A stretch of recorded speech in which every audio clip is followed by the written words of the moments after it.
Good morning, everyone. Just come up a big hill, so I'm a little out of breath and getting a little breeze as usual here. So hopefully the wind noise isn't a problem.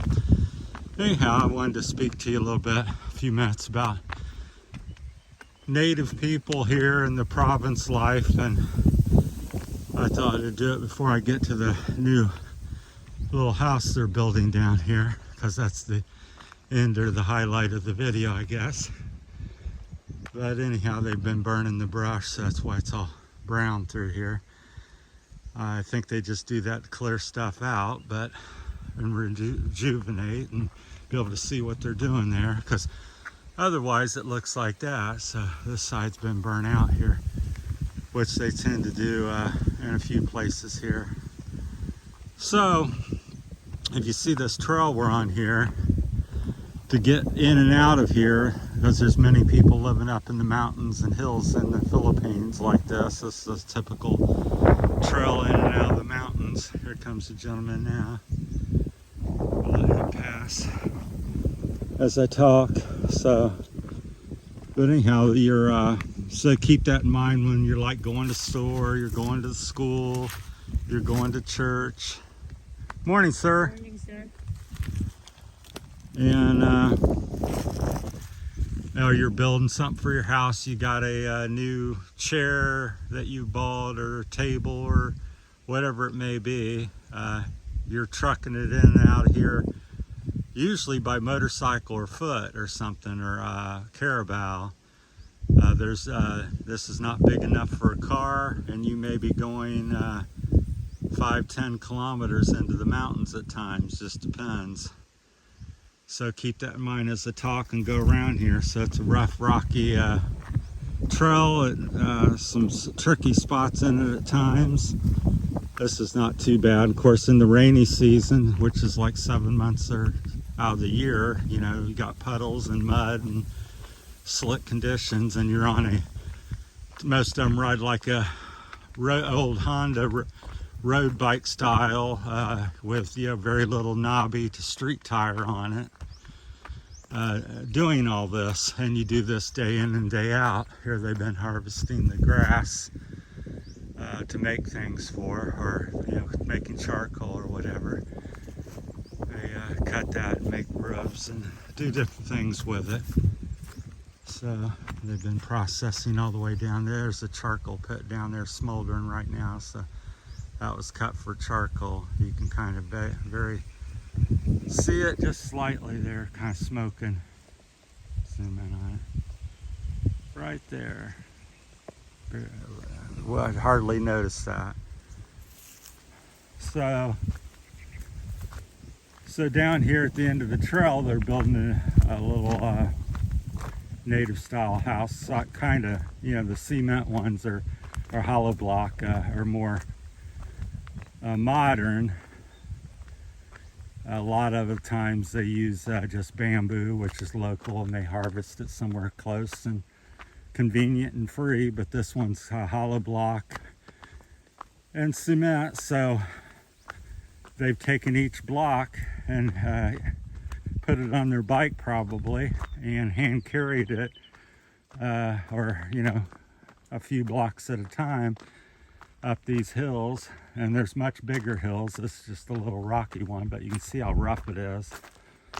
And they get all this material back here, is what amazes me. So at the end of this video here, shortly, hopefully in the next minute or two, we'll come to the new house build and show you that at the end. So I think we got a couple little knolls to go. But so that's quite amazing. So, and they do have electricity here. Let's see, there's the pole. The government's ran that. It's kind of a nicer one. A lot of times it's just a bamboo pole stuck in the ground, or the lines taped to a tree. That one's on a made for electricity metal pole. So that's actually made for that. So very modern. So that's kind of like their main line out this road here, this trail. then different people live along that and they tap into it. And I think you pay for the electricity. Here it is again, comes down to the trail, and they run this is kind of their cost, and then when you run a line from this line to your house, then you pay for that, and of course you pay the monthly fee, and they have a little box that in America it'd like go on the side of your house, but here it usually goes on a pole near your house here, and the pole's usually out here like this, so the guy will walk or probably ride his motorbike down through here and check the meter once a month and get you a bill. And speaking of that, the electricity here is fairly expensive. I think it's still cheaper than America. It's hard to judge because we don't have as much electronic devices here, so our bills at the couple places I've lived is about $3,000 averaging a month, which is about 60 bucks. So, and like I said, most people just got cell phones. They're not using dryers or washers, so forth and so forth. So it's fairly expensive, and 3,000 pesos is a great bit of money here in the Philippines. So to people making 250 pesos or 500 a day. Got a biker coming beyond here. So here's the end of kind of the video, what I wanted to show you. I'll let this person pass me. It's a good example. Hey, morning. Trucking in and out of to work and school and whatever you do. That's a perfect example right there in the morning. So got the backpack on. I'm not sure what he's doing, if he's dropped his kids off or picking them up for school or going to work somewhere back here. But here's a new home, native style home going in, a little bit more modern because they're not using as much bamboo on it. I'm sure they will. But so again, see that motorcycle that went by? Imagine trucking all this block. Didn't come in on a truck back here. It came on, on a bike or somebody carrying it, or carabao. So I think it's the people or relatives to the people over on this other knoll over here, just about a few kilometers away, that relatives are building this or something. So I think they're related because they look like they go back and forth. So they've been working on this a couple months, 2 or 3 months. This is the inside. They may have something else additional. So it's pretty small. It's I'd say it's about 10 by 12. And they might put an additional, patio on the front or back, and a dirty kitchen or something, and make it about twice as big once they're done with the extended things. But the basic room is about 10 by 12, and window on each side and a door on the other. So it looks like they're going to be about 8-foot ceilings, and then a roof on top of that. So, but when you look at all the material, the rebar, each block, the concrete, everything you see was came in without a use of a truck or four-wheeler or anything like that. So that's what amazes me. Same with the foundation. They've dug out several feet of dirt and stuff and moved it, again, hand done. You can kind of see here on the back they dug in. Let me get over here. Oh, probably about I would say at least 1 meter down to get the footing.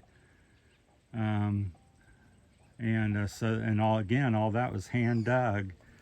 Shovel, some type of makeshift shovel in some cases, and a steel bar to dig out the big rocks you find here. So that's life and what people tend to do here still this day and age in the province in the Philippines. So we're get back here. There, speaking of bamboo, there's a stand here. There's one there. There's about a dozen of them here. And so that building material is widely used and heavily used. And many homes are just made of bamboo for that reason. It's cheap, it's local, and wood is hard to come by. So you can see most of the trees around here in the mountains have been harvested. There's very few left, which is another topic for another video. But so that's province life, and so it just always amazes me when I think of all these things just hand done, the bricks, hollow block hand brought in. The material here was hand brought in bags. They had a big pile of stone and stuff to make the cement. There was like a 2 meter tall pile, all hand done, brought in these sacks, rice sacks. So just amazing. Most of the stuff's cut by either chainsaw or bolo, which is like machete. So, all right, I just wanted to highlight that. Or keep an eye on the people here, the building, and maybe introduce them if we get a chance. So, thanks for watching, everybody. Hope you enjoy. Thanks.